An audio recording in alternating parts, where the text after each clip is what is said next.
आज जी काय दुर्दैवी घटना घडलेली आहे,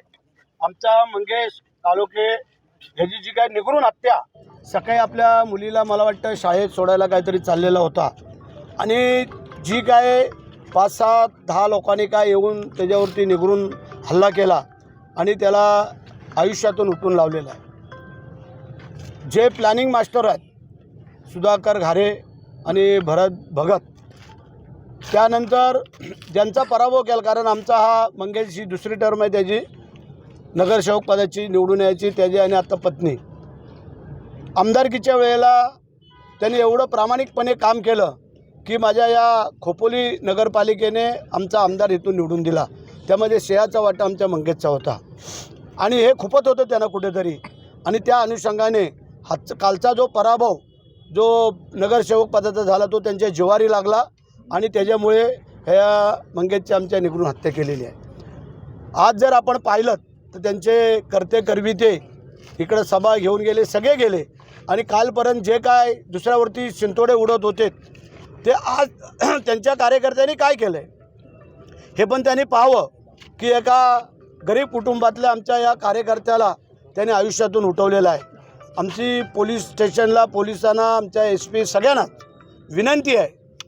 की जे जे आरोपींची नावं ह्याच्यामध्ये झालेली आहेत, आलेली आहेत, ह्यातला कोणी सुट्टा कामा नाही आहे आणि यांना त्वरित अटक होणं गरजेचं आहे। आणि म्हणून आज जर आपण इथं पाहिलं तर इथं 2-3 हजार लोकांचा मॉब, महिला भगिनी सगळ्या सकाळपासून थांबल्या होत्या। आज मी असेल, आप्पा असतील, आमचे पदाधिकारी कार्यकर्ते सगळ्यांनी येऊन त्यांची आता समज काढली, ते कोण इथं हलायला तयार नव्हते,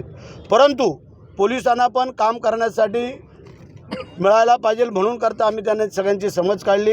आता आम्ही बॉडी मंगेशची खालापूरवरनं आता आणतोय, त्यानंतर आम्ही सगळे तिथे जातोय आणि त्या ठिकाणी जाऊन त्यांच्या कुटुंबियांचं सांत्वन करू आणि जे आरोपी आहेत आणि आरोपींबरोबर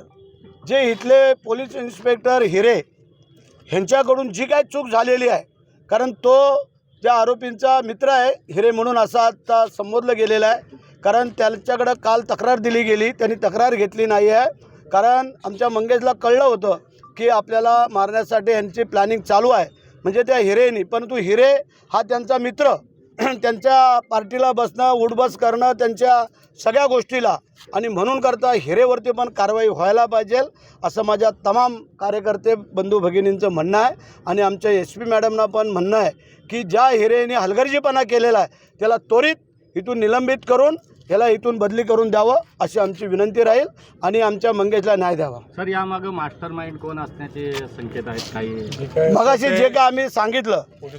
ते पोलीस तपासामध्ये होईल, परंतु सुधाकर घारे, भरत भगत आणि ही जी काय मंडळी आहेत, कारण यांच्या जिवारी लागला आमदारकीची पडल्यानंतर आणि खोपोली नगरपालिका हातातून गेल्यामुळे जी काय त्यांच्या जिवारी लागलेले हे मास्टर माइंड आहेत, मगाशी सगळ्यांनी सांगितलेलं आहे। तर माझी डिपार्टमेंटला विनंती आहे, जी नावं तुमच्याकडे आलेली आहेत त्याचा योग्य तपास करून कारवाई करावी अशी आमची विनंती आहे।